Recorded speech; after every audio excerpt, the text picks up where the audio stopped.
మోకాల నొప్పులకు ఎటువంటి సర్జరీ లేకుండా ఎపియాన్ పెయిన్ క్లినిక్ అందిస్తున్న అత్యాధునిక చికిత్స.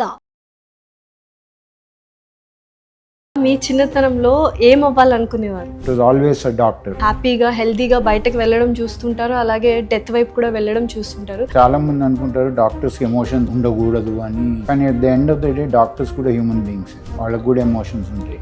సో కొన్ని మెడికల్ ఎర్రర్స్ ఎక్కడో డాక్టర్స్ నెగ్లిజెన్స్ వల్లే జరుగుతూ ఉన్నాయి ఈ మధ్య కాలంలో అని ఎక్కువగా వింటున్నాము. నెగ్లిజెన్స్ వేరే, కాంప్లికేషన్స్ వేరే, ఎర్రర్ వేరే. రంజీ లాంటి ట్రోఫీలో కూడా మీరు పార్టిసిపేట్ చేశారు అని విన్నారు. స్కూల్లో ఉండగానే రంజీ ట్రోఫీ ఆడాను కూడా. క్రికెట్ అనేది ఒక ప్యాషన్, ఒక స్పోర్ట్, ఒక ఎంజాయ్మెంట్ లాగా ఉండేది. క్రికెటర్ అంటే బాగుండు అన్న థాట్ ఎప్పుడైనా వచ్చింది? ఒకటి డిసైడ్ చేసుకోవాలి, మెడిసిన్ అని డిసైడ్ చేసుకున్నాను.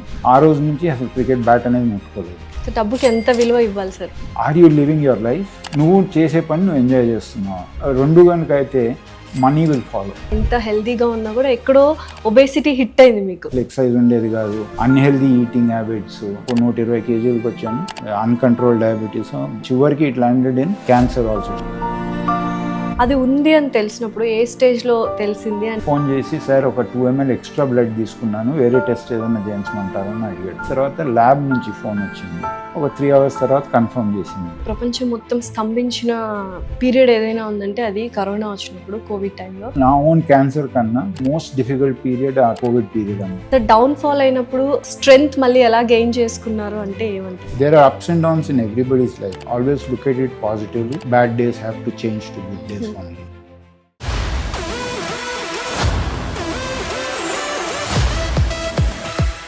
Hello everyone, welcome to legends program in Suman TV. So కొత్తగా ఈ ప్రోగ్రామ్ స్టార్ట్ చేయడం జరిగింది అండ్ అమేజింగ్ గెస్ట్తో, ఒక లివింగ్ లెజెండ్తో స్టార్ట్ చేస్తే బాగుండు అని అందరం ఆలోచించి గెస్ట్ని మీ ముందుకి తీసుకొచ్చారు. So is none other than doctor K Hariprasad garu. Doctor, administrator, రచయిత అండ్ అన్నిటికంటే క్యాన్సర్ సర్వైవర్ అని చెప్పొచ్చు. అండ్ తన లైఫ్ స్టైల్ కానీ తన లైఫ్ జర్నీ చూసుకుంటే ఎన్నో ఎత్తుపల్లాలు ఉన్నాయి. వాటిని ఎలా బ్యాలెన్స్ చేసుకొని ముందుకు తీసుకెళ్లారు అనేది ఈ పాడ్కాస్ట్ లో చాలా క్లియర్ గా చెప్పారు. డెఫినెట్లీ ఈ పాడ్కాస్ట్ ప్రతి ఒక్కరు చూడాలి, so that everyone will get an inspiration from him. So ఇంకేంటి ఆలస్యం, సో ఆయన అడిగి మరిన్ని విశేషాలు తెలుసుకుందాం. నమస్కారం డాక్టర్ హరిప్రసాద్ గారు, ఎలా ఉన్నారు? సార్, పర్సనల్ జర్నీ చూసుకున్నా, ప్రొఫెషనల్ జర్నీ చూసుకున్నా ఒక amazing and inspirational story sir మీది. అంటే ఒక క్రికెటర్ గా, డాక్టర్ గా అండ్ డైరెక్టర్ గా మంచి మంచి హాస్పిటల్ సంస్థలకు చేశారు. అండ్ ఎస్పెషలీ మీ లైఫ్ జర్నీ చూసుకున్నట్లయితే including personal and professional transformation అనుకుంటే ఎక్కడి నుంచి మొదలు పెడతారు? రైట్ త్రూ మై లైఫ్ మొదటి నుంచి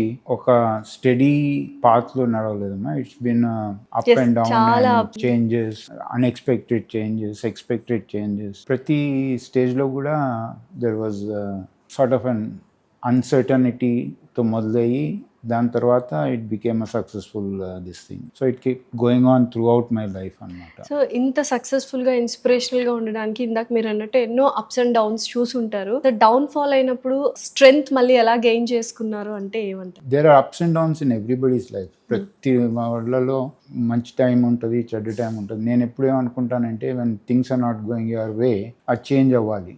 ఆ చేంజ్ మంచికే చేంజ్ అవుతుంది. సో ఆ డౌన్ టైంలో మనం అదే డౌన్ టైం అని కుంగిపోయి అట్లానే ఉంటుంది అనుకుంటే మాత్రం మనం ఎప్పుడు బయటికి రాలేము దాంట్లో నుంచి. Always look at it positively and look at it in way that all bad days have to change to good days only. So ఇప్పుడు ప్రతి చిన్న పిల్లవాడిని పిలిచి నువ్వేమవుతావు అంటే నేను డాక్టర్ అవ్వాలి, టీచర్ అవ్వాలి, లాయర్ అవ్వాలి అనుకుంటారు కదా. సో అలా మీ చిన్నతనంలో ఏం అవ్వాలనుకునేవారు? మా నాన్నగారు డాక్టర్ అమ్మ. ఆయనకి హైదరాబాద్లో దాదాపు first 100-bedded hospital, nursing home ఉండేది. సో చిన్నప్పటి నుంచి మా గ్రాండ్ పేరెంట్స్ కాడి నుంచి మా పేరెంట్స్ అందరూ కూడా నువ్వు డాక్టర్ అవ్వాలి, మీ నాన్నగారు స్టార్ట్ చేసిన హాస్పిటల్ పనిచేసి దాన్ని ఇంకా పెంచాలనే దీంతో చిన్నప్పటి నుంచి, నాకు గుర్తున్నప్పటి నుంచి అదే దీంట్లో పెంచారు. So it was always a doctor. In fact నా లైఫ్ అంతా కూడా హాస్పిటల్లోనే స్పెండ్ చేశాను. ఎందుకంటే నాన్నగారు హాస్పిటల్లోనే ఒక ఫ్లోర్లో ఇల్లు ఉండేది. సో ఆ ఇంట్లోనే ఉండేవాళ్ళం. అక్కడ నుంచి స్కూల్కి వెళ్ళి రావటం. సో లిటరలీ హాస్పిటల్లోనే I grew in the hospital అన్నమాట. సో డాక్టర్ అనగానే చక్కటి సర్వీస్ మైండెడ్ అనేది ఉండాలి. చాలా మంది హ్యాపీగా హెల్తీగా బయటకు వెళ్ళడం చూస్తుంటారు, అలాగే డెత్ వైపు కూడా వెళ్ళడం చూస్తుంటారు. వాటిని బ్యాలెన్స్ చేసుకోవాలంటే డాక్టర్స్ కి ఎంత స్ట్రాంగ్ మైండ్ సెట్ ఉండాలి? వెరీ గుడ్ క్వశ్చన్ అమ్మా. ఎందుకంటే చాలా మంది అనుకుంటారు డాక్టర్స్ కి ఎమోషన్స్ ఉండకూడదు అని చాలా మంది అనుకుంటారు. కానీ at the end of the day doctors కూడా హ్యూమన్ బీయింగ్స్, వాళ్ళకి కూడా ఎమోషన్స్ ఉంటాయి. సో ఏదన్నా మంచి జరిగినప్పుడు సంతోషం ఉంటుంది, ఏదైనా చెడు జరిగినప్పుడు బాధ ఉంటుంది. సో బ్యాలెన్స్ అనేది ఎప్పుడు వస్తుంది అంటే కొన్ని ఎక్స్పీరియన్స్ని బట్టి, మనం చేసే పనిని బట్టి. The end of the day మనం చేసిన పని మనకి సాటిస్ఫాక్టరీగా ఉంటే అది మోస్ట్ ఇంపార్టెంట్ థింగ్. సో ఆ బ్యాలెన్స్ చేసుకోవటం చాలా ఇంపార్టెంట్ డాక్టర్గా. అది మనం ఒకళ్ళు చెప్తే వచ్చేది కాదు, అది ప్రాక్టీస్తో వచ్చేది అన్నమాట. సార్ ఎంత రెనౌండ్ అండ్ ఫేమస్ డాక్టర్ అయినా సొంత వాళ్ళకి సర్జరీ చేయడానికి చేతులు వణుకుతాయి అని చాలా సందర్భాల్లో విన్నాను నేను. అది కరెక్టే అంటారా? ఉంటుందమ్మా, డెఫినెట్గా. మనం మన వాళ్ళకి అనేటప్పటికి అడిషనల్ ఎమోషనల్ కాంపోనెంట్ కూడా వచ్చేస్తుంది. సో అటువంటిప్పుడు బెస్ట్ ఏంటంటే ఫ్యామిలీ మెంబర్స్ని డాక్టర్స్ ట్రీట్ చేయకూడదు, ఓన్ ఫ్యామిలీని. So you should take somebody colleagues help తీసుకుని చేస్తే మంచిది. కానీ చాలా మటుకు సర్జరీగా మేజర్ సర్జరీస్ అవి కాకుండా మిగతా అన్ని సొంత ఫ్యామిలీకి మనమే ట్రీట్ చేసుకుంటాం కదా. సో లైఫ్లో బోల్డ్ అన్ని కేసెస్ చూసుంటారు regarding health and this surgeries అవన్నీ. సో బాగా బాధ పెట్టిన సిచ్యువేషన్ కానీ కేస్ స్టోరీ కానీ ఏదైనా ఉందా which is very related and close to your heart? నాకు గుర్తుంది, ఒక 15 ఏళ్ళు అవుతాయిందో 16 ఏళ్ళు అవుతాయిందో, ఒక లేడీకి అన్ఫార్చునేట్లీ డిశ్చార్జ్ సమ్మరీలో ఒక జూనియర్ డాక్టరు, ఆమె డయాబెటిక్ కాదు, డయాబెటిక్ మెడికేషన్ రాశాడు. డిశ్చార్జ్ సమ్మరీలో ఆమెకు తెలియదు కదా పాపం, అదే ఇంటికి వెళ్ళి డిశ్చార్జ్ డయాబెటిక్ మెడికేషన్ వేసుకుని 3 days తర్వాత కోమాలో హాస్పిటల్కి వచ్చింది. సో చాలా బాధాకరంగా ఉండింది. డాక్టర్ చేసిన తప్పు మూలన పేషెంట్ సఫర్ అవుతున్నారని.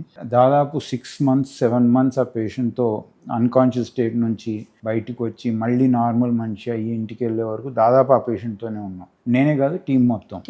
సో డాక్టర్స్ ఎవరు కూడా కావాలని తప్పు చేయరు. అది డాక్టర్స్ కూడా హ్యూమన్ బీయింగ్సే, తప్పులు జరుగుతూ ఉంటాయి. మెడికల్ ఎర్రర్స్ చాలా జరుగుతూ ఉంటాయి. ఆ మెడికల్ ఎర్రర్స్ మీద మూలాన పేషెంట్కి ఎవరికన్నా హాని జరిగితే అప్పుడు డాక్టర్ చాలా బాగా అనిపిస్తుంది. సో కొన్ని మెడికల్ ఎర్రర్స్ ఎక్కడో డాక్టర్స్ నెగ్లిజెన్స్ వల్లే జరుగుతున్నాయి ఈ మధ్య కాలంలో అని ఎక్కువగా వింటున్నాము. ఏంటి సార్, నిజమేనా అది? నెగ్లిజెన్స్ వేరే, కాంప్లికేషన్స్ వేరే, ఎర్రర్ వేరే. సో నెగ్లిజెన్స్ ఎప్పుడంటే మనం తీసుకోవాల్సిన జాగ్రత్తలు తీసుకోకుండా పేషెంట్ని ట్రీట్ చేస్తే అది నెగ్లిజెన్స్ అంటారు. ఇందాక చెప్పినట్టు ఏ డాక్టర్ కూడా పేషెంట్కి హాని చేయాలని ఎప్పుడు చూడరు. కాంప్లికేషన్స్ ప్రతిదానికి మెడికల్ సైన్స్లో కానీ ఒక ట్యాబ్లెట్కి కూడా సైడ్ ఎఫెక్ట్స్ ఉంటాయి. చిన్న క్రోసిన్ ట్యాబ్లెట్స్ వేసుకున్నా కానీ రియాక్షన్ రావచ్చు. ఆ రకంగా కాంప్లికేషన్స్ చాలా ఉంటాయి. కాంప్లికేషన్స్ అన్ని నెగ్లిజెన్స్ మూలాన రావు. సో ఈ అన్నిటిని సెపరేట్ చేసుకుంటా పోతే ప్యూర్ మెడికల్ నెగ్లిజెన్స్ మూలాన అయ్యే ప్రాబ్లమ్స్ చాలా చాలా తక్కువ, మినిస్క్యూల్ పర్సెంటేజ్ అనమాట. ఎక్కువగా ఏమవుతా ఉందంటే ల్యాక్ ఆఫ్ అవేర్నెస్ మూలాన కానివ్వండి, వేరే కారణాల మూలాన కానివ్వండి, ఈవెన్ కాంప్లికేషన్స్ని వాటిని కూడా మెడికల్ నెగ్లిజెన్స్ కింద ట్రీట్ చేసి పెరిగిపోతున్నాయి అనే ఒక పర్సెప్షన్ క్రియేట్ చేస్తున్నారు తప్పితే ప్యూర్ మెడికల్ నెగ్లిజెన్స్ అనేది చాలా తక్కువ సందర్భాల్లో చూస్తూ ఉంటాం. అంటే మీరు కార్పొరేట్ హాస్పిటల్స్, చాలా హాస్పిటల్స్తో టైఅప్ అయి ఉండే, అపోలో హాస్పిటల్లో వర్క్ చేశారు, ఇప్పుడు కేర్ హాస్పిటల్స్లో వర్క్ చేస్తున్నారు. ఎక్కడో కార్పొరేట్ హాస్పిటల్స్ అంటేనే ఒక bad notion and bad impression అనేది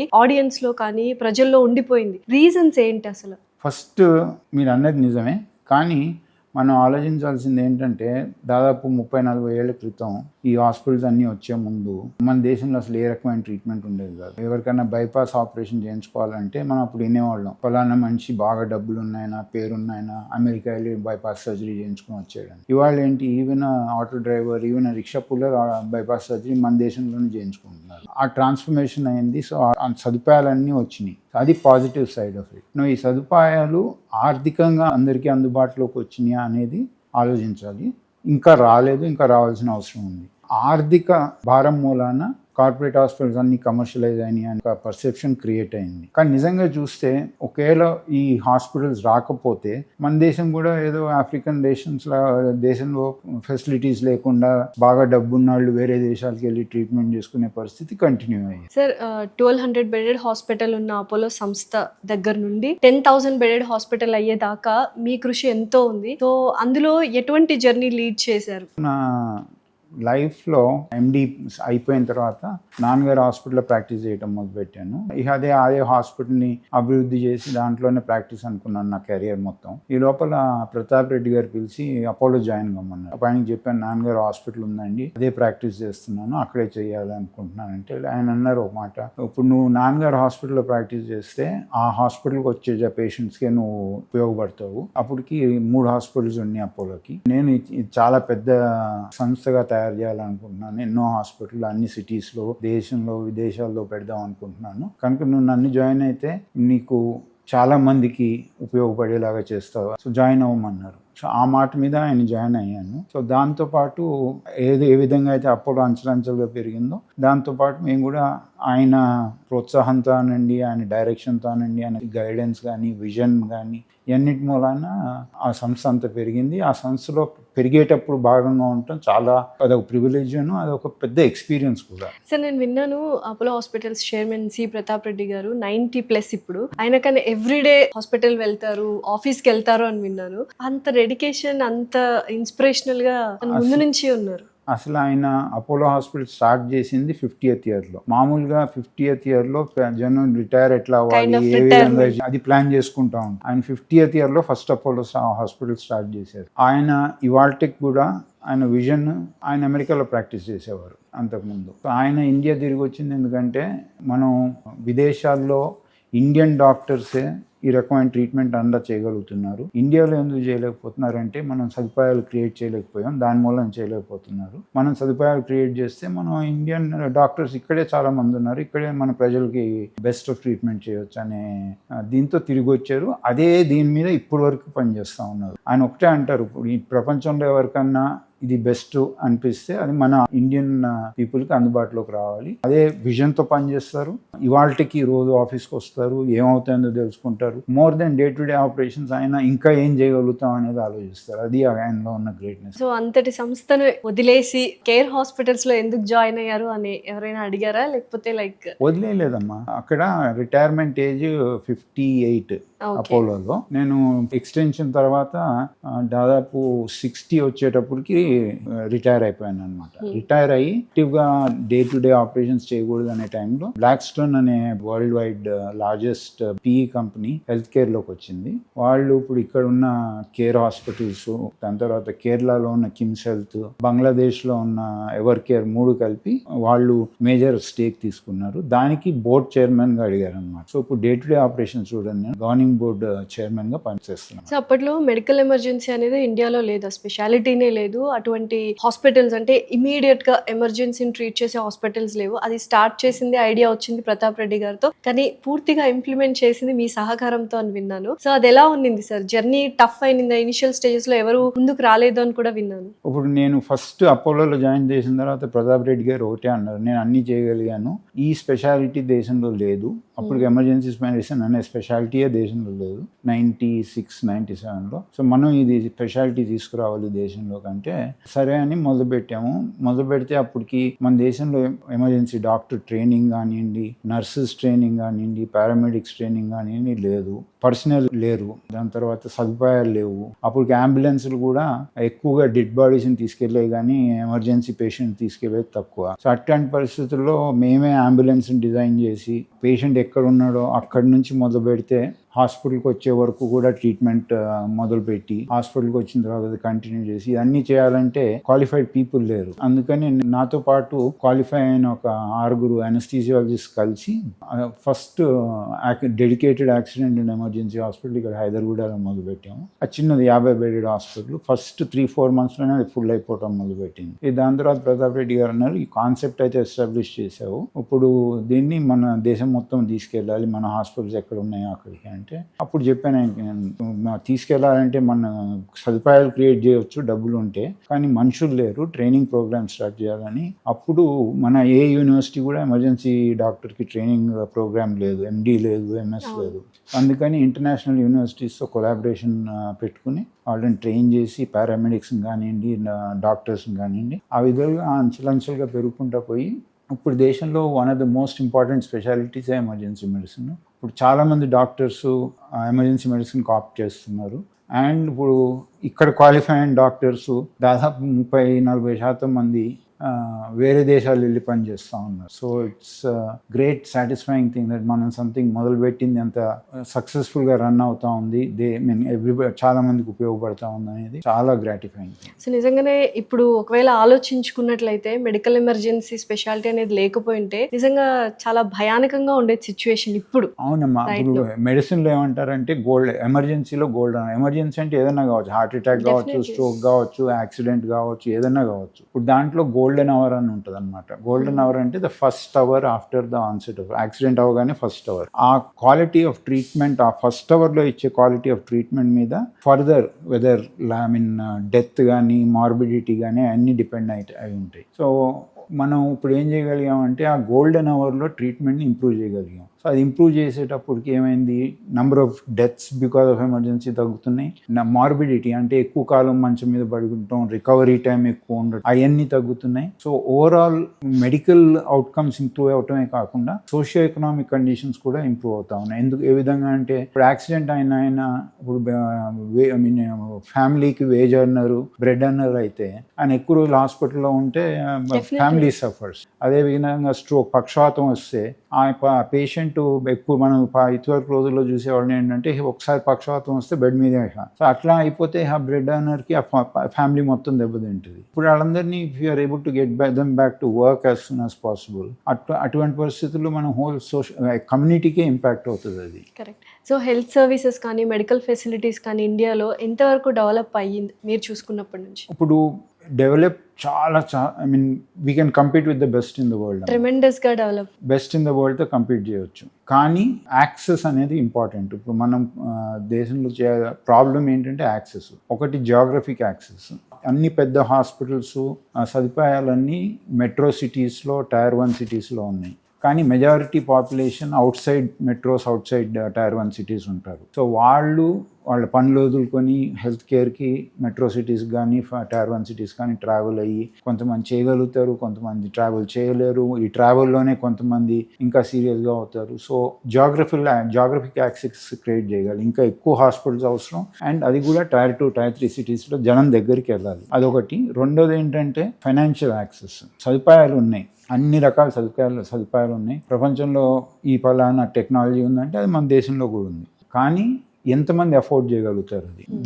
అది చాలా ఇంపార్టెంట్ క్వశ్చన్. ఇప్పటికి కూడా చాలామంది వాళ్ళ own out of pocket pay చేసుకుంటూ ఉంటారు. ఈవెన్ ద రిచ్కి ఇప్పుడున్న టెక్నాలజీని అఫోర్డ్ చేయడం చాలా కష్టం. అటువంటప్పుడు పువర్ పీపుల్కి, బిలో పావర్టీ లైన్ పీపుల్కి ఇంకా చాలా కష్టం అవుతూ ఉంది. సో ఆ ఫైనాన్షియల్ యాక్సెస్ ఇంప్రూవ్ చేయడానికి హెల్త్ ఇన్సూరెన్స్ అనేది చాలా ముఖ్యం. అన్ఫార్చునేట్లీ ఏమైందంటే, ఇప్పుడు మీకు వెహికల్ ఉందా? ఉంది సార్. మీరు వెహికల్ కొన్నప్పుడు అన్లెస్ వెహికల్కి ఇన్సూరెన్స్ చేస్తే కానీ మీరు రోడ్డు మీదకి తీసుకురాలేరు, షోరూమ్ నుంచి బయటికి రాదు. అట్లా అదే మనుషులుగా ఇన్సూరెన్స్, హెల్త్ ఇన్సూరెన్స్ అవసరం, మ్యాండేటరీ కాదు, రూల్ కాదు అది. సో మ్యాండేటరీ హెల్త్ ఇన్సూరెన్స్ అనేది మాత్రం చాలా ఇంపార్టెంట్. ఒకవేళ మ్యాండేటరీ హెల్త్ ఇన్సూరెన్స్ వస్తే అప్పుడు ఫైనాన్షియల్ యాక్సెస్ అనేది అందరికీ వస్తుంది. అవేర్నెస్ క్రియేట్ అయిందా సార్? ఈ మెడికల్ ఇన్సూరెన్సెస్ చేయించుకోవాలి ప్రతి ఒక్కరు, హెల్త్ ఇన్సూరెన్స్ అనేది ఉండాలి అంటే. ఇప్పుడు ఇటువైపు దాదాపు 20 సంవత్సరాల క్రితం 2-3% పేషెంట్స్ హెల్త్ ఇన్సూరెన్స్ వచ్చేవారు. ఇప్పుడు దాదాపు 30-40% పేషెంట్స్ హెల్త్ ఇన్సూరెన్స్తో వస్తున్నారు. ఇంకొకటి కూడా ఏమైందంటే, స్టేట్ గవర్నమెంట్స్ కానివ్వండి, యూనియన్ గవర్నమెంట్ కానివ్వండి, వాళ్ళ సొంత స్కీమ్స్ తీసుకొచ్చారు below poverty line. For example ఈ రాష్ట్రంలో ఆరోగ్యశ్రీ అని ఇప్పుడు గవర్నమెంటే బిలో పావర్టీ లైన్ పేషెంట్స్కి హెల్త్ ఇన్సూరెన్స్ చేస్తూ ఉంది. అటువంటి పరిస్థితుల్లో బిలో పావర్టీ లైన్ పేషెంట్స్ కూడా ఇవాళ వచ్చి ఎంత పెద్ద హాస్పిటల్ అయినా కానివ్వండి బెస్ట్ ఆఫ్ ట్రీట్మెంట్ చేయించుకోగలుగుతున్నారు. అదేవిధంగా యూనియన్ గవర్నమెంట్ ఆయుష్మాన్ భారత్ అని తీసుకొచ్చింది. అది కూడా insurance scheme for below poverty line patients. So మ్యాండేటరీగా ప్రతి భారత్ పౌరుడు ఇన్సూరెన్స్ ఉండి ట్రీట్మెంట్ కోసం, డబ్బుల కోసం ఎత్తుక్కోవాల్సిన అవసరం రాని రోజు, ఆ రోజు మన health care system fully evolve అయినట్టు లెక్క అన్నమాట. సో ఇంత ఎవాల్వ్ అయింది, ఇన్ని హాస్పిటల్స్ ఉన్నాయి, ఇంత సర్వీస్ మైండెడ్గా బోల్డ్ ఎంతమంది డాక్టర్స్ పనిచేస్తున్నా కూడా మెడికల్ మాఫియా అనే మాట ఎక్కువగా వినిపిస్తుంది. ఇది కేవలం ప్రజల్లో ఉన్న అపోహ మాత్రమేనా, లేకపోతే నాట్ అదర్ దెన్ డాక్టర్స్ మిగతా సెక్టర్స్ ఎవరైనా ఇటువంటి మెడికల్ మాఫియాకి తోడ్పడుతున్నారు? అంటే ఇప్పుడు మన సొసైటీలో చాలా చేంజెస్ వచ్చినాయి. ఇటువరకు ఫర్ చిన్న ఎగ్జాంపుల్ ఏంటంటే, ఇటువరకు మన పేరెంట్స్కి ఉండే రెస్పెక్ట్ ఇప్పుడున్న జనరేషన్లో అంతే రెస్పెక్ట్ లేదు. టీచర్స్ కూడా అదేవిధంగా ఒకప్పుడు డాక్టర్ అంటే దేవుడు. డాక్టర్ చెప్తే దాని మీద అసలు వేరే ఆలోచనే ఉండేది. అందరూ గూగుల్లో వెతుక్కొని మరీ వస్తున్నారు. దేవుడు అనే ట్రస్ట్ తగ్గింది. ఇప్పుడు ఆ ట్రస్ట్ తగ్గటం మూలాన ఇప్పుడు ఇవన్నీ వస్తున్నాయి అన్నమాట. మాఫియా కానివ్వండి, ఎక్స్ప్లాయిటేషన్ కానివ్వండి, ఎక్స్పెన్సివ్ కానివ్వండి, ఇవన్నీ వస్తున్నాయి. సో మళ్ళీ ఆ డాక్టర్ పేషెంట్ ట్రస్ట్ ఎస్టాబ్లిష్ చేయగలగాలి. ఆ డాక్టర్ పేషెంట్ ట్రస్ట్ ఎస్టాబ్లిష్ చేయగలిగితే ఇప్పుడు ఈ మాటలన్నీ మళ్ళీ బ్యాక్గ్రౌండ్లోకి వెళ్ళిపోతాయి. ట్రస్ట్ ఎస్టాబ్లిష్ చేయలేకపోతే మాత్రం ఇంకా పెరుగుతుంది ఈ గ్యాప్, డాక్టర్కి పేషెంట్ మధ్యలో ఉన్న గ్యాప్ ఇంకా పెరుగుతుంది. ఇప్పుడు మీరు అన్నట్టు గూగుల్ కానివ్వండి, వేరే సర్జన్స్, నెట్లో ఉన్న 90% మెడికల్ ఇన్ఫర్మేషన్ ఇన్యాక్యురేట్, తప్పు ఇన్ఫర్మేషన్. ఇప్పుడు ఆ ఇన్ఫర్మేషన్ చూసుకుని వచ్చి డాక్టర్ దగ్గరికి వస్తున్నారు. దాంతో ఆ ట్రస్ట్ గ్యాప్ ఇంకా పెరుగుతూ ఉంది. సో ఆ గ్యాప్ని క్లోజ్ చేయాలంటే ఫస్ట్ అవేర్నెస్ క్రియేట్ చేయాలి. డాక్టర్స్ వాళ్ళ ట్రాన్స్పరెంట్గా ఉండి వాళ్ళకు ఉన్న యాక్చువల్ ఉన్న పొజిషన్ చెప్పగలగాలి. అదేవిధంగా పేషెంట్ కూడా డాక్టర్ మన దగ్గరికి వెళ్ళేటప్పుడు ఆ ట్రస్ట్తో వెళ్ళాలి. మూడోది ఇంకోటి ఏమైందంటే, మామూలుగా ఈ ట్రస్ట్ పోవటానికి అనేక కారణాలు ఉన్నాయి. అందులో ఒకటి ఏంటంటే, మనం ఏ విధంగా మెడికల్ ప్రొఫెషనల్ని ప్రజల్లోకి తీసుకెళ్తున్నాం అనేది కూడా అది మీడియా ఇంపార్టెంట్ పార్ట్. ఇప్పుడు మనందరికీ కూడా ఇట్స్ నాట్ ఇవి హెల్త్ కేర్ అనే కాదు, మనందరికీ మనుషులందరికీ ఏంటంటే, మనం నెగిటివ్ న్యూస్ చదవటం, నెగిటివ్ న్యూస్ చూడటం ఎక్కువ ఇంట్రెస్టింగ్గా ఉంటుంది. సో నెగిటివిటీ ఎక్కువ స్ప్రెడ్ అయ్యేటప్పటికి న్యాచురల్గా ఆ ట్రస్ట్ అనేది తగ్గుతుంది. సో మీడియా కానివ్వండి, వేరే సంస్థలు కూడా they should increase the positivity. ఇప్పుడు ఒక నెగిటివ్ ఇన్సిడెంట్ అయిందంటే 1000 పాజిటివ్ ఇన్సిడెంట్స్ అయి ఉంటాయి. మనం చూసేది ఒకటే ఒక నెగిటివ్. ఫర్ ఎగ్జాంపుల్, డాక్టర్ ఎవరో కొట్టారు, పేషెంట్ చనిపోతే హాస్పిటల్ మీద దౌర్జన్యం జరిగింది అని అవే ఎక్కువగా చూపిస్తూ ఉంటారు. అది చూపిస్తూ ఉంటారు. అది చూపించినప్పుడు ప్రజల్లో అవగాహన వచ్చేస్తుంది అనమాట. ఏమని, డాక్టర్ తప్పు చేశాడు కాబట్టి ఇది చేశారని. కానీ అక్కడ అసలు అయ్యింది ఏంటి, మెడికల్గా అయ్యింది ఏంటి, మెడికల్గా చేసింది కరెక్టా రాంగా, నెగ్లిజెన్స్ ఉందా, డాక్టర్ తప్పు ఉందా లేదా అని ఎవరు ఆలోచించారు. అదే డాక్టర్ ఎంతో మంది ప్రాణాలను కూడా నిలబెట్టి ఉంటాడు. ఆ రకమైన ఒక ఎన్విరాన్మెంట్ క్రియేట్ అయిపోయింది అనమాట. ఆ ఎన్వైరన్మెంట్ చేంజ్ అయితే మాత్రం అప్పుడు కానీ ట్రస్ట్ రాదు డాక్టర్కిను పేషెంట్కి మధ్యలో. సార్, ఓవరాల్గా అంటే మీ పర్సనల్ లైఫ్ జర్నీ చూసుకున్నట్లయితే డాక్టర్స్ ఫ్యామిలీనే కాబట్టి డాక్టర్ అవ్వాలి అనుకున్నారు, బట్ క్రికెట్ మీద కూడా చాలా ఆసక్తి కనబరిచారు. రంజీ లాంటి ట్రోఫీలో కూడా మీరు పార్టిసిపేట్ చేశారు అని విన్నాను. ఏం సార్, ఎప్పుడు క్రికెటర్ అయిపోవాలి అని అనుకోలేదు? నేను స్కూల్లో ఉండగా, నేను హైదరాబాద్ పబ్లిక్ స్కూల్లో చదివాను. ఆ స్కూల్ గ్రేట్నెస్ ఏంటంటే, చదువే కాకుండా ఎక్స్ట్రా కరిక్యులర్ యాక్టివిటీస్ కానివ్వండి, స్పోర్ట్స్ కానివ్వండి బాగా ఎంకరేజ్ చేసేవారు. సో నేను దాదాపు 8th స్టాండర్డ్కి వచ్చేటప్పటికే ఒక లెవెల్ ఆఫ్ క్రికెట్ ఆడటం మొదలుపెట్టాను. స్కూల్లో ఉండగానే రంజీ ట్రోఫీ ఆడాను కూడా. సో అప్పుడు క్రికెట్ అనేది ఇప్పుడులాగా కాదు. అప్పుడు క్రికెట్ అనేది ఒక ప్యాషన్, ఒక స్పోర్టు, ఒక ఎంజాయ్మెంట్ లాగా ఉండేది, ఒక ప్రొఫెషన్ లాగా ఉండేది కాదు. ఇప్పుడు అది ఒక పెద్ద ప్రొఫెషన్ అయిపోయింది. అప్పుడు even highest level of cricket ఆడినా కానీ ఒక బ్యాంక్ క్లర్కో ఆ రకమైన ఉద్యోగాలు వచ్చేవి, లేకపోతే రైల్వేస్లో ఉద్యోగం ఆ విధంగా వచ్చేది. ఇప్పుడు ఈవెన్ స్టేట్ అండర్-19 ఆడితే కూడా ఇనఫ్ ఎర్నింగ్ ఉంటుంది అనమాట ప్లేయర్స్. ఇప్పుడు క్రికెట్ ఒక ప్రొఫెషన్ అయిపోయింది. ఆ రోజుల్లో ప్రొఫెషన్ ఉండేది కాదు. సో అందుకని క్రికెట్ మీద అంత ప్యాషన్ ఉండి అంత ఎర్లీగా ఆడినా కానీ I had to take a decision to move on for the sake of profession to medicine. అంతా ఎప్పుడైనా అంటే రిగ్రెట్ అనేది చాలా పెద్ద మాట, బట్ ఎప్పుడైనా అనిపించిందా మళ్ళీ అరే క్రికెటర్ అంటే బాగుండు అన్న థాట్ ఎప్పుడైనా వచ్చిందా? నా లైఫ్లో చాలా చేంజెస్ ఉన్నాయి. ఫర్ ఎగ్జాంపుల్ క్రికెటే నాకు ఒక మొదటి నుంచి అలవాటు ఏంటంటే, డెసిషన్ తీసుకునే వరకే ఆలోచించేవాడిని. ఒకసారి డెసిషన్ తీసుకున్న తర్వాత వెనక్కి తిరిగి చూసేది లేదు, ఏదన్నా కానివ్వండి. ఆ రకంగా నేను మెడిసిన్ ఫస్ట్ ఇయర్ ఎండింగ్లో డెసిషన్ తీసుకున్నాను. నేను ఒకటే చేయగలను, రెండో చేయలేను. క్రికెట్ ఆడి మెడిసిన్ చేయటం ఇంపాసిబుల్. సో ఒకటి డిసైడ్ చేసుకోవాలి, అది మెడిసిన్ అని డిసైడ్ చేసుకున్నాను. ఆ రోజు నుంచి అసలు క్రికెట్ బ్యాట్ అనేది ముట్టుకోలేదు. ఓకే, అస్సలు ముట్టుకోలేదు. దానికి చాలా స్ట్రాంగ్ మైండ్ అనేది బిల్డ్ చేసుకోవాలేమో. అది ఒక ఎందుకంటే ఇప్పుడు పర్సనాలిటీ ట్రేట్ తర్వాత చాలా అట్లాంటి చాలా. ఇప్పుడు ఫర్ ఎగ్జాంపుల్ నాన్నగారు హాస్పిటల్ వదిలిపెట్టి అపోలో జాయిన్ అవటం, అది కూడా పెద్ద డెసిషన్. అది కానీ ఒకసారి జాయిన్ అయ్యే వరకు ఆలోచించాను. జాయిన్ అయిన తర్వాత హిమాలయానికి తిరిగి చూసేది లేదు. మనం ఇక్కడ చేసేదే కరెక్ట్, దాంట్లోనే ఎట్లా ఏ విధంగా సక్సీడ్ అవ్వాలనేది ఆలోచించాను. సో ఇప్పుడు ప్రస్తుతం ఉన్న యూత్ ఏంటంటే డెసిషన్ మేకింగ్ లో రాంగ్ గా అండ్ చాలా క్విక్ గా తీసేసుకుంటున్నారు decisions.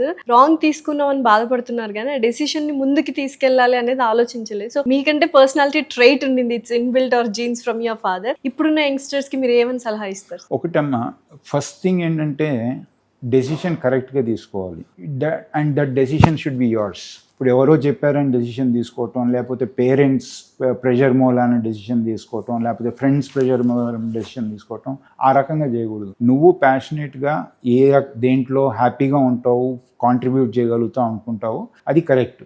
First it should be your own decision. తర్వాత డెసిషన్ తీసుకున్న తర్వాత no decision is going to lead to success immediately. ఆ డెసిషన్ తీసుకున్న తర్వాత నువ్వు సక్సెస్ కావాలంటే దానికి కష్టపడాలి, అవసరమైన ఎఫర్ట్ పెట్టాలి, అప్స్ అండ్ డౌన్స్ ఉంటాయి, అవి ఎదుర్కోవాలి. అవన్నీ చేయగలిగితే then you will be successful. ఇప్పుడు రెండోది ఏంటంటే ఒక 10 డెసిషన్స్ తీసుకున్నాం అనుకోండి లైఫ్లో, 2 సక్సెస్ఫుల్గా ఉంటాయి, మిగతా 8 సక్సెస్ఫుల్గా ఉండవు. సో ఆ 8 సక్సెస్ఫుల్ కాలేదని నేను అసలు డెసిషన్ తీసుకోనంటే యూఆర్ అ లూజర్. ఆ 8 ఫెయిల్ అయినాయి కాబట్టి నాకు ఈ 2 కూడా ఫెయిల్ అవుతాయి అనుకోవటం అది నెగటివిటీ. సో ఏదన్నా కానీ పాజిటివ్గా if you are focused on what you're doing you will succeed. So మీరు స్పోర్ట్స్ పర్సన్ అండ్ డాక్టర్, కానీ ఇంత డిసిప్లిన్డ్గా ఇంత హెల్తీగా ఉన్నా కూడా ఎక్కడో ఒబేసిటీ హిట్ అయింది మీకు. ఏ ఏజ్లో హిట్ అయింది? దాన్ని మళ్ళీ it is very surprising and very happy to see you like this. But ఆ టైంలో వాట్ ఆర్ ద రీజన్స్? ఇప్పుడు క్రికెట్ ఆడిన రోజులు ఫిట్గానే ఉండేవాడిని. ఒక్కసారి క్రికెట్ ఆపేసిన తర్వాత ఓకే, ఇందాక చెప్పినట్లు doctors are also human beings. So తప్పు అని తెలిసినా కానీ డాక్టర్స్ చాలామంది చేస్తూ ఉంటారు. ఇప్పుడు నా కేసులో తీసుకుంటే ఆఫ్టర్ స్టాపింగ్ క్రికెట్ అసలు ఎక్సర్సైజ్ ఉండేది కాదు, పనిలో ఎక్కువ టైం ఉండేది, స్ట్రెస్ ఉండేది, అన్హెల్దీ ఈటింగ్ హ్యాబిట్స్, దాంతోపాటు స్మోకింగ్, దాంతోపాటు మోస్ట్ అన్హెల్దీ లైఫ్ స్టైల్ అనమాట. ఎప్పుడు పడుకోవటం, ఎప్పుడు లేవటం, ఇట్ వాజ్ వెరీ బ్యాడ్. ఆ పీరియడ్, ఆ ఎంటైర్ ఒక దాదాపు 20 years పీరియడ్ అనుకోవచ్చు. అది ఆ పీరియడ్లో బాగా వెయిట్ పుట్ ఆన్ చేశాను నేను. 20 years you have been into this unhealthy lifestyle. Absolutely unhealthy life style. Okay, దాదాపు 120 kgs వచ్చాను. దాని తర్వాత I was addicted to tobacco. దాని తర్వాత డయాబెటీస్ వచ్చింది ఆ వెయిట్ మూలాన, అన్కంట్రోల్ డయాబెటీస్, బ్లడ్ ప్రెషర్ వచ్చింది దాని మూలాన, అన్ని రకాలు వచ్చినాయి. అండ్ చివరికి it landed in cancer also, some type of blood cancer also. సరే, ఇన్ని అంటే హై బీపీ కానీ smoking, drinking habits, addiction kind of దీంట్లోనే ఉన్నారు, అండ్ బ్లడ్ క్యాన్సర్ కూడా వచ్చింది. వీటన్నిటిని పక్కకు తోసి ముందుకు ఎలా సాగారు sir? How did you stop that? ఇప్పుడు చాలా మంది యూత్ అదే బాధపడుతున్నారు, జస్ట్ టు స్టాప్. ఒకటి ఫస్ట్ అడ్వైస్ ఏంటంటే టొబాకో దగ్గరికి వెళ్ళకూడదు అసలు, అబ్సల్యూట్లీ. ఎందుకంటే tobacco can cause all the diseases, heart attack కాడి నుంచి, క్యాన్సర్ కాడి నుంచి, స్ట్రోక్ కాడి నుంచి, అన్ని రకాల జబ్బులు వస్తాయి టొబాకోతో. దాంతో పెద్ద డేంజర్ ఏంటంటే టొబాకో ఒకసారి అడిక్ట్ అయితే దాంట్లోంచి బయటికి రావడం చాలా కష్టం. మీకు ఎన్ని ఇయర్స్ పట్టింది సార్? నాకు ఒక స్టోరీ.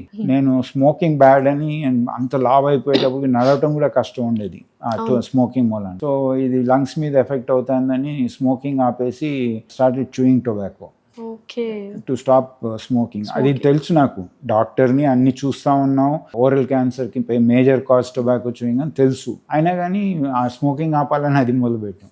చివరికి I decided myself that నేను ఇక ముందుకు వెళ్ళాలంటే మాత్రం ఇది పనికిరాదని. One fine day I stopped and ఇక దాని తర్వాత అసలు టొబాకో దగ్గరికి వెళ్ళలేదు.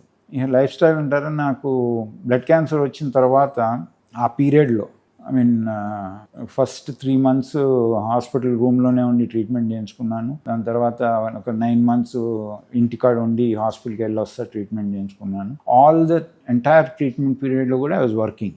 నేను అదే హాస్పిటల్లో పని చేస్తూ ఉన్నాను, అదే హాస్పిటల్లో ట్రీట్మెంట్ అవుతూ ఉంది. ఆ పీరియడ్లో నాకు మా ఫ్యామిలీ కానివ్వండి, ఫ్రెండ్స్ కానివ్వండి, ట్రీట్ చేసిన డాక్టర్స్ కానివ్వండి, హాస్పిటల్ స్టాఫ్ కానివ్వండి, వాళ్ళందరూ the amount of love, affection and care they showed. Treatment అయిపోయేటప్పుడు నాకు అనిపించింది, ఇంత చేశారు కదా, మనం what can we do back, మనం ఏ విధంగా రిటర్న్ ఇవ్వగలుగుతాం అంటే అప్పుడు నేను ఆలోచించింది ఏంటంటే, నేను ఏదన్నా రిటర్న్ ఇవ్వగలగాలంటే నేను ఇచ్చే పొజిషన్లో ఉండాలి. సో ఏది ఆపగలుగుతుంది నన్ను అంటే first was my health. So అప్పటి నుంచి I decided over night that I'm going to change my life style అని. ఐ స్టాప్డ్ ఆల్, మొత్తం ట్రాన్స్ఫర్మేషన్ ఆఫ్ లైఫ్ స్టైల్ అనమాట. టొబాకో స్టాప్ అయిపోయింది, దాని తర్వాత డయట్ చేంజ్ అయిపోయింది completely. It is a completely healthy diet. దాని తర్వాత చాలా changes. Daily 90 minutes I'm in the gym, exercise. దాని తర్వాత ప్రపంచంలో ఎక్కడున్నా కానీ 7:30 లోపల భోంచేస్తాను, సాయంత్రం 9 నిద్రపోతా ఉన్నాను, పొద్దున్నే లేచి జిమ్కి వెళ్తాను. సో మల్టిపుల్ థింగ్స్ అన్ని కాంట్రిబ్యూట్ చేసి ఐఎమ్ హ్యాపీ దట్ ఇప్పుడు చాలా మంది ఏమనిపిస్తుంది అంటే ఒక స్టేజ్ వెయిట్ వచ్చిన తర్వాత ఇది తగ్గటం కష్టం, ఎక్కడ తగ్గుతాం మనం అని చాలా మంది ఇప్పుడు అదే బాధపడుతున్నారు. But you can be in setting example. And రెండో విధంగా ఏంటంటే ఇప్పుడు షార్ట్ కట్స్ అవును. ఫర్ ఎగ్జాంపుల్ సర్జరీ చేయించుకోవటం కానివ్వండి, లైపోసక్షన్ కానివ్వండి, Bariatric బేరియాట్రిక్ surgery. సర్జరీ కానివ్వండి, ఇవన్నీ నేను అనుకున్నది ఏంటంటే నేను సొంతంగా చేస్తాను, న్యాచురల్ గా చేస్తాను, ఇవన్నీ షార్ట్ కట్స్ బట్ తీసుకుంటాను. ఆల్మోస్ట్ 120 కిలోస్ ఉన్నప్పుడు మీరు సర్జరీస్ ఏం లేకుండా న్యాచురల్ గా ఎన్ని డేస్ పట్టింది సార్, ఎన్ని మంత్స్ పట్టింది? యాక్చువల్లీ నేను నా కరెంట్ వెయిట్ రావడానికి 6 years పట్టిందమ్మా. 122 నో 62 అట్లా ఉంటాను. 6 years పట్టింది. ఇప్పుడు నాకు స్ట్రగుల్ ఎప్పుడు అంటే ఆ 6 years పెద్ద స్ట్రగుల్ అనిపించలేదు. లాస్ట్ 3 years నుంచి ఆ 60 దగ్గర 62 దగ్గర మెయింటైన్ చేయడం పెద్ద struggle. That is very yes definitely. కానీ నా భయం ఏంటంటే ఒకవేళ మళ్ళీ వదిలేసి change it in any way, మళ్ళీ ఆ వెయిట్కి వెళ్ళిపోతాం అనే భయంతో you are continuing. It becomes a way of life. భయం. ఆ రకంగా చేయకపోతే ఆ రోజు పొద్దున్నే 90 minutes ఎక్సర్సైజ్ చేయకపోతే ఆ రోజు ఏదో రకంగా ఉంటుంది. అన్హెల్దీ ఫుడ్ తింటే ఆ రోజు అంతా వేరే రకంగా ఉంటుంది అన్నమాట. సో మనిషికి ఆ భయం అనేది ఉండాలంటారా సార్? భయం అనేది డెఫినెట్గా ఉండాలి. ఎందుకంటే భయం కన్నా నేను అనుకోవటం అనేది ఏంటంటే అవేర్నెస్ అనేది ఉండాలి. మనం ఇది చేస్తే ఇది మంచి జరగవచ్చు, ఇది చెడు అవ్వచ్చు అనే అవేర్నెస్ ఉండి సెల్ఫ్ డిటర్మినేషన్ ఉండాలి. మనం ఇదైతే మనకి చెడు, మనం దాని దగ్గరికి వెళ్ళకూడదు అనే సెల్ఫ్ డిటర్మినేషన్ ఉండాలి. ఓకే, అందరికీ తెలుసు ఇప్పుడు స్మోక్ చేస్తే మంచిది కాదు అని, సిగరెట్ డబ్బా మీద పెద్ద cancer long people smoke.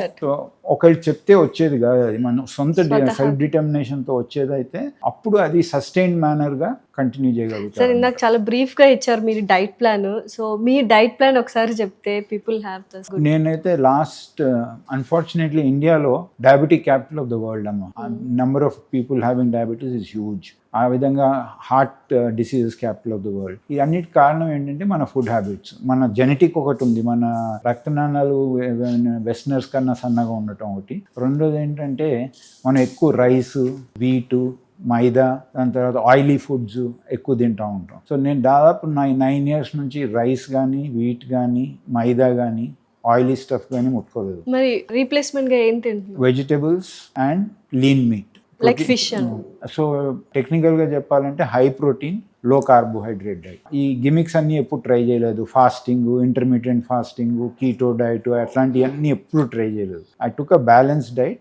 Only thing ఏంటంటే high protein, low carbohydrate diet without all these things which are contributory to putting on weight. So యూజువల్గా ఏ మనిషికైనా ఎక్కువ బాధపడిన సందర్భాలు ఏవైనా ఉన్నాయి మన చేతుల్లో లేని ఏంటంటే హెల్త్ పాడైపోవడమే. బట్ క్యాన్సర్ అనేది ఇంకా భయంకరమైనది. అది ఉంది అని తెలిసినప్పుడు ఏ స్టేజ్లో తెలిసింది అండ్ దాని నుంచి ఎలా బయటకు వచ్చారు? నేను అప్పుడే అదే రోజు యుఎస్ నుంచి తిరిగి వచ్చానమ్మా, ఏదో పని మీద వెళ్ళి. రాత్రి 7:38కి వచ్చాను. అప్పుడు డయాబెటీస్ ఉండేది. అయితే నా సెక్రటరీ ల్యాండ్ అవగానే ఫోన్ చేసి, సార్ రేపు పొద్దున్న ఫాస్టింగ్ రండి, ఫాస్టింగ్ వస్తే మీకు బ్లడ్ షుగర్ చేయించాలి రేపు పొద్దున అని. సో అదేవిధంగా ఫాస్టింగ్ వెళ్ళి నెక్స్ట్ డే అతను వచ్చి బ్లడ్ తీసుకున్నాడు. బ్లడ్ తీసుకున్న ఒక గంట తర్వాత నేను నా పనిలో పడిపోయాను. ఫోన్ చేసి, సార్ ఒక 2 ml ఎక్స్ట్రా బ్లడ్ తీసుకున్నాను, వేరే టెస్ట్ ఏదైనా చేయించమంటారు అని అడిగాడు, బ్లడ్ షుగర్ కాకుండా. అయితే నేను అన్నాను 2 ml కదా పడేసి ఒట్టి బ్లడ్ షుగర్ చేయించి పంపి అన్నా. అండ్ దాని తర్వాత ఒక 2 hours 3 hours తర్వాత ల్యాబ్ నుంచి ఫోన్ వచ్చింది, రమ్మని అక్కడికి. నేను అక్కడైనా ప్రాబ్లం ఉందేమో, ప్రాబ్లమ్ సార్ట్అవుట్ చేయడానికి చూస్తున్నారని ల్యాబ్కి వెళ్ళాను. అక్కడ అందరు వాళ్ళు పని చేసుకుంటా ఉన్నారు. ల్యాబ్ హెడ్ పెథాలజిస్ట్ ఏమో రూమ్లో ఒకటే కూర్చుని ఉంది, నా ముఖం కూడా చూడట్లా. నేను కూర్చున్నాను, ఏంటి చెప్పండి ఏంటంటే మాట్లాడడం కూడా మాట్లాడారు. అప్పుడు ఒక హెమటో ఆంకాలజిస్ట్ డాక్టర్ పద్మజలోకి రెడ్డి అని ఆవిడ వచ్చారు ఆ రూమ్కి. వచ్చి ఆవిడ చెప్పారనమాట, మీ సిబిపి చేశారు, మీ అడిషనల్ బ్లడ్ తోని బ్లడ్ కౌంట్ బ్లడ్ పిక్చర్ చేశారు, దాంట్లో కొన్ని కణాలు సస్పిషియస్గా ఉన్నాయి, సో ఫర్దర్ ఇన్వెస్టిగేట్ చేయాలి అని. అంటే నేను అప్పటికి హెల్తీగా ఉన్నాను, యుఎస్ నుంచి అప్పుడే తిరిగి వచ్చాను, ఏం సిమ్టమ్స్ లేవు, ఏంటి మీకు ఉన్న సస్పెన్షన్ అంటే, అప్పుడు ప్రోబ్ చేయగా ఇది కొన్ని బ్లడ్ సెల్స్ క్యాన్సరస్గా కనపడుతున్నాయి అని. అంటే అప్పుడు నన్ను ఇది ఇంత హెల్దీగా ఉంటే నాకు క్యాన్సర్ ఏంటి, ఇట్స్ ఇంపాసిబుల్ మైండ్ యాక్సెప్ట్ చేయలేదు. అంటే ఆవిడ అన్నారు, లేదు నేను కన్ఫర్మ్ చేయట్లేదు, దీన్ని కన్ఫర్మ్ చేయడానికి బోన్ మ్యారో బయాప్సీ చేయాలి. బోన్ మ్యారో అంటే మన బోన్ నుంచి తీసి టెస్ట్ చేయాలన్నమాట. అది చాలా పెయిన్ఫుల్ ప్రొసీజర్. అంటే నేను చేయండి, ఇప్పుడే చేయండి అన్న. అంటే అన్నారు చాలా పెయిన్ఫుల్, అది మీకు తెలుసు కదా, రేపు పొద్దున్న ఫాస్టింగ్ రండి, ఫాస్టింగ్ వస్తే అనస్థీసియా ఇచ్చి బోన్ మ్యారో బయాప్సీ చేస్తాను అంది. నేను ఇంకా నా మైండ్ ఒప్పుకోవట్లేదు అనమాట ఇది క్యాన్సర్. నేను అన్నాను, నథింగ్ డూయింగ్, లోకల్ అనస్థీసియాలో చేయండి, నేను భరిస్తాను, ఇది పెయిన్ ఎంత ఉన్నా కానీ మీరు ఇప్పుడే చేయండి అన్న. నేను బాసన్ కదా కాదని లేకపోయి ఇక అప్పుడే చేశారు. ఒక 3 hours తర్వాత కన్ఫర్మ్ చేసింది. సో నాకు లక్కీ ఏంటంటే బిఫోర్ సిమ్టమ్స్ రావటం, బిఫోర్ కాంప్లికేషన్స్ రావటం మూలాన ముందే డయాగ్నోజ్ అయిపోయింది బ్లడ్ క్యాన్సర్ బై ఛాన్స్. అది గాడ్స్ గ్రేస్ అన్నమాట. డెఫినెట్లీ. సో ఆ స్టేజ్లో ఉండటం మూలన డెఫినెట్లీ ట్రీట్మెంట్ ప్రోటోకాల్ కానివ్వండి, ట్రీట్మెంట్ ప్రాసెస్ కానివ్వండి, దాని ఉన్న కాంప్లికేషన్స్ కానివ్వండి, క్యూర్ కానివ్వండి, అన్నీ it became that much easier అన్నమాట. అంటే సిమ్టమ్స్ రాకముందే మనం డయాగ్నోస్ చేస్తే క్యాన్సర్ అనేది కొంతవరకు we can treat it well. అవునమ్మా. ఇప్పుడు డెఫినెట్గా ఇప్పుడు ఇదివరకు ఏమనే వాళ్ళు ప్రివెన్షన్ ఇస్ ద బెస్ట్. అవును, definitely sir. So we know there are some things which cause cancer. వాటి నుంచి దూరం ఉండాలి. That is the best thing. రెండోది ఏంటంటే now we got into predictive medicine. Predictive medicine అంటే ఈ పలానా పర్సన్కి ఈ క్యాన్సర్ వచ్చే అవకాశం ఉంటుంది అనే ప్రెడిక్టివ్ మెడిసిన్ కూడా వచ్చింది. సో ఫర్ ఎగ్జాంపుల్ చెప్తున్నాను, ఒక ఫ్యామిలీలో బ్రెస్ట్ క్యాన్సర్ ఎవరికన్నా వస్తే ఆ ఫ్యామిలీలో ఉన్న ఫీమేల్స్కి బ్రెస్ట్ క్యాన్సర్ వచ్చే అవకాశం ఎక్కువగా ఉంటుంది. సో ఆ ఫ్యామిలీలో ఉన్న మిగతా వాళ్ళు women they should continuously go. Specific tests ఉన్నాయన్నమాట. ఆ స్పెసిఫిక్ టెస్ట్ చేయించుకుంటే ఎవరికి వచ్చే అవకాశం ఎక్కువ ఉందనేది తెలుస్తుంది. సో ప్రివెంటివ్గానే ట్రీట్మెంట్ చేయించుకోవచ్చు. సో ప్రెడిక్టివ్ అనాలిసిస్ చేయొచ్చు. మూడోది ఏంటంటే స్క్రీనింగ్, ప్రివెంటివ్ హెల్త్ కేర్. ఇప్పుడు ప్రివెంటివ్ హెల్త్ కేర్ అనేది అన్ఫార్చునేట్లీ మన దేశంలో అంత పాపులర్ కాలేదు. సో ప్రివెంటివ్ హెల్త్ కేర్ అనేది చాలా ఇంపార్టెంట్.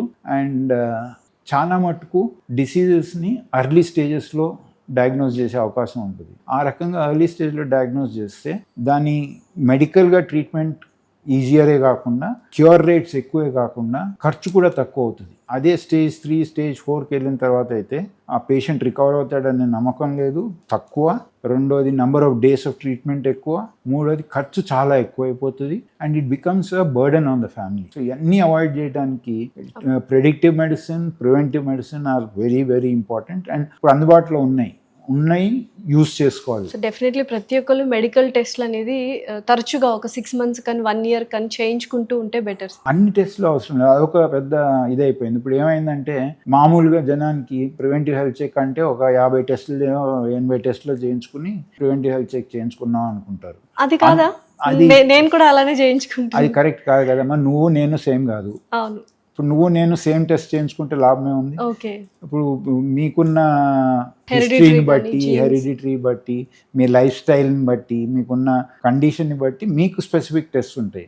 అదేవిధంగా నాకున్న కండిషన్స్ బట్టి నాకు స్పెసిఫిక్ టెస్ట్. డాక్టర్ దగ్గరికి వెళ్ళి మీకు ఏమున్నది. ఇప్పుడు ఇంకా మనకు అదృష్టం ఏంటంటే ఇప్పుడు ఆర్టిఫిషియల్ ఇంటెలిజెన్స్ కూడా వచ్చేసింది. సో ఇప్పుడు మన బ్రీఫ్ హిస్టరీని, తర్వాత మెడికల్ డేటాని ఫీడ్ చేస్తే కంప్యూటరే throws up what are the test which you need for individual. So personalize medicine అయిపోయింది అనమాట. So it is for you. నీకు అవసరం ఉన్న టెస్టులు చేయించుకుంటే అది ఉపయోగం. సో ఇందాక క్యాన్సర్ పేషెంట్స్ గురించి, ఇప్పుడు ఎవరైనా క్యాన్సర్ అని డయాగ్నోస్ అయిన వెంటనే వాళ్ళు అంటే పేషెంట్స్ అండ్ ఫ్యామిలీ కూడా యాక్సెప్టెన్స్ అనేది ఎంత ఇంపార్టెంట్ సార్? చాలా ఇంపార్టెంట్ అమ్మా. ఎందుకంటే ఒకసారి డయాగ్నోస్ అయ్యి కన్ఫర్మ్ అయిన తర్వాత పేషెంట్కి మామూలుగా మనం చూసేది ఏంటంటే మెడిసిన్స్ ఇస్తున్నాము, పేషెంట్ ఈ రకంగా ప్రోగ్రెస్ అవుతున్నాడు, ఇవన్నీ చూస్తారు. కానీ నా ఓన్ ఎక్స్పీరియన్సెస్ అయితే తెలిసింది ఏంటంటే mental health is also huge thing particularly in cancer. And ఒకసారి అది బర్డ్ వినగానే కుంగిపోతూ ఉంటారు మనుషులు. కుంగిపోయి డిప్రెషన్లోకి వెళ్ళిపోయి ఆ mental health becomes a very very bad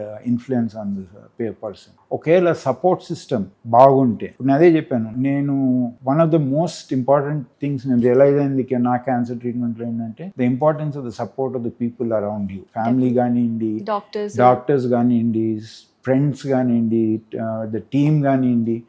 psychological support if you're strong then the outcomes also it impacts the outcomes అనేది నాకు డెఫినెట్గా తెలిసింది. ఇంకోటి ఏంటంటే నేను అప్పటికి హాస్పిటల్కి, అపోలోకి ప్రెసిడెంట్ని, 70 హాస్పిటల్స్ పైన ఉన్నాయి అప్పటికే. నేను నా రూమ్లో మొత్తం వీడియో కాన్ఫరెన్సింగ్ సిస్టమ్ అరేంజ్ చేసి నువ్వు పని చేసుకో, నీ రెగ్యులర్గా పని చేసుకో అన్నారు అనమాట. ఐ డోంట్ థింక్ ప్రపంచంలో ఏ సంస్థ ఆ పొజిషన్లో ఉన్నాళ్ళని ఆ రకమైన ఇది ఇవ్వలేదు. అది చాలా మటుకు నాకున్న నెగిటివిటీని తీసేసి it made my mind active and occupied అనమాట. ఆ మైండ్ ఆక్యుపై అయిపోయేటప్పటికి నెగిటివ్ థాట్స్ అనేది రాలేదు. సో లక్కీగా నాకు ఎంటైర్ పీరియడ్లో I was very positive and I didn't have any negative thoughts. And fortunately, treatment course కూడా అంత ఈజీగా అంటే యూజువల్ గా చాలా అంటే ప్రపంచం మొత్తం స్తంభించిన పీరియడ్ ఏదైనా ఉందంటే అది కరోనా వచ్చినప్పుడు కోవిడ్ టైంలో. ఆ టైంలో మీరు అపోలో హాస్పిటల్స్ లో వన్ ఆఫ్ ద డైరెక్టర్స్ కాబట్టి కయోస్ నంతా ఎలా బ్యాలెన్స్ చేశారు? అండ్ ఆ టైంలోనే నాన్నగారు చనిపోవడం కూడా జరిగింది. How did you do all this ఇప్పుడు వరకు బ్యాలెన్స్? నా ఓన్ క్యాన్సర్ కన్నా నా పీరియడ్ లో మోస్ట్ డిఫికల్ట్ పీరియడ్ ఆ కోవిడ్ పీరియడ్ అన్న, బోత్ పర్సనలీ ప్రొఫెషనలీ కూడా. ఫస్ట్ స్టేజ్ లో అసలు ఏంటో ఎవరికి అర్థం కావట్లేదు. అందరూ జనాల్ని లాక్డౌన్ అని పెట్టి ఇంట్లో తాళాలు వేసుకుని కూర్చున్నారు. మేమేం చేస్తున్నాం, డాక్టర్ని, నర్స్ని, పారామెడిక్స్ ని వెళ్ళి కోవిడ్ పేషెంట్స్ ట్రీట్మెంట్ చేయమని అడుగుతున్నాం. సో ఆ ఫస్ట్ ఆ మోటివేషన్ తీసుకురావాల్సి వచ్చింది స్టాఫ్. డెఫినెట్లీ. అండ్ ఆ పీరియడ్ లో మెడికల్ ఫ్రంట్ లైన్ వారియర్స్ లేకపోతే ఎవరం లేము అసలు ప్రపంచమే వాళ్ళు లేదు. చేసిన సేవలు అసలు ఎవరు చేయలేరు. And I don't think it is human, it is super human. అదొకటి. రెండోది ఏంటంటే సెకండ్ వేవ్ లో వచ్చేటప్పటికి ఏమైందంటే కొంచెం అవగాహన వచ్చింది, కానీ నాకు కావాల్సిన సదుపాయాలు లేవు. ఎక్కువ మంది హాస్పిటల్ బెడ్స్ కోసం. నాకు 2 సార్లు కోవిడ్ వచ్చింది, రూమ్ లో ఉన్నాను, కానీ ఫోన్ మోగటం మాత్రం ఆగలేదు. పెద్ద వాళ్ళు ఫోన్ చేసి మా పేషెంట్ కి బెడ్ కావాలి, ఆ హాస్పిటల్లో బెడ్ కావాలి, ఆక్సిజన్ ఢిల్లీ. కావాలి. తర్వాత హాస్పిటల్ అడ్మినిస్ట్రేటర్స్ ఫోన్ చేసి, సార్ మా దగ్గర 100 మంది ఆక్సిజన్ మీద ఉన్నారు, 2 గంటల కన్నా ఎక్కువ ఆక్సిజన్ లేదు, మాకు హెల్ప్ చేయండి. సో ఈ విధంగా, లేకపోతే ఆ మందు లేదు, ఈ మందు లేదు అనేది దాదాపు కంటిన్యూస్ గా ఆ సెకండ్ వేవ్. థర్డ్ వేవ్ వచ్చేటప్పటికి వ్యాక్సిన్ వచ్చింది, అప్పటికి అంత పెద్ద సీరియస్ గా లేదు. సో ప్రొఫెషనలీ చాలా టాక్సింగ్ ఉండింది. ఫస్ట్ 2 వేవ్స్ అయితే మాత్రం I don't know how you people handle. మీరు చెప్తుంటేనే ఒకలాంటి వణుకొస్తుంది. Most difficult period. దాని తర్వాత ఫస్ట్ వేవ్ లో నాన్నగారు was aged, he was 75. And మేమందరం కలిసి దాదాపు అప్పుడు కూడా దాదాపు రోజు 100 మంది పేషెంట్ చూసేవారు. మేమందరం కలిసి నేను నాకు 2 సిస్టర్స్ అందరం ముగ్గురం కూర్చోబెట్టి చెప్పి, అసలు మీరు వెళ్ళొద్దు క్లినిక్ అని 2 వారాలు గట్టిగా పట్టుబట్టి కూర్చోబెట్టాం. చివరికి అన్నాడు, ఈ పీరియడ్ లో నా పేషెంట్లు నేను వెళ్ళకపోతే ఇంకెవరు వెళ్తారు, నేను చూడకపోతే పేషెంట్లను అన్యాయం చేసినట్టు ఉంటుందని ఈ స్టార్టెడ్ మమ్మల్ని అందరినీ సర్వీస్ చేస్తూ. సో ఫస్ట్ పేషెంట్ అడ్మిట్ అయిన పేషెంట్ చూస్తే కోవిడ్ లక్షణాలు కనిపించి కోవిడ్ హాస్పిటల్ షిఫ్ట్ చేసేసారు. కానీ ఆ పేషెంట్ నుంచి ఆయనకు వచ్చింది, ఆయన నుంచి మా మదర్కి కూడా వచ్చింది. So both of them first wave లోనే వచ్చింది. హాస్పిటల్లో ఉండి despite giving them the best, I lost my father in the first wave.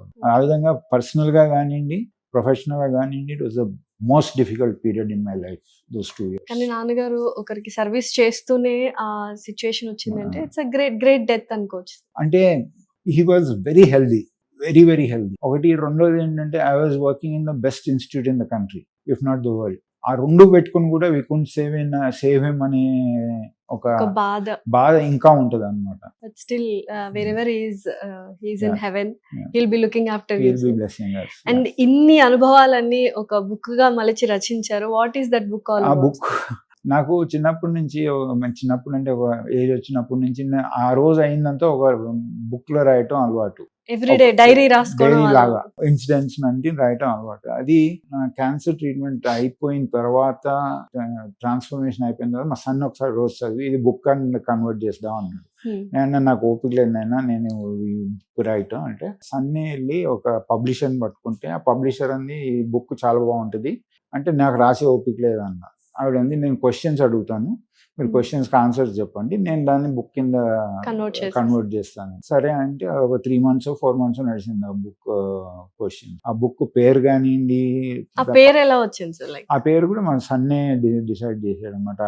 Impossible ని ఐఎమ్ పాసిబుల్ అని చేసి అతను సన్నే డిసైడ్ చేసి ఆ బుక్ ను పబ్లిష్ చేసి ఆ విధంగా వచ్చింది. సో ఆ బుక్ లో ఉన్న ప్రతి పేజీని చదివితే మనిషి ఎలా ట్రాన్స్ఫార్మ్ అవుతారు అంటే వాట్ డు యు వాంట్? అంటే మనిషి ట్రాన్స్ఫార్మ్ అవటం కన్నా when there are challenges, how to face them అనేది ఎక్కువ important. That is the message of the book అన్నమాట. లైఫ్ అనేది ఎవరికి సాదాసీదాగా నడవదు, ఒక స్ట్రైట్ లైన్ లాగా వెళ్ళదు, అప్స్ అండ్ డౌన్స్ ఉంటాయి. అప్ ఉన్నప్పుడు మరీ పొంగిపోకుండా, డౌన్ గా ఉన్నప్పుడు మరీ కుంగిపోకుండా ఏ రకంగా మన లైఫ్ ని బ్యాలెన్స్ చేసుకుని ముందుకు వెళ్ళొచ్చు అనేది.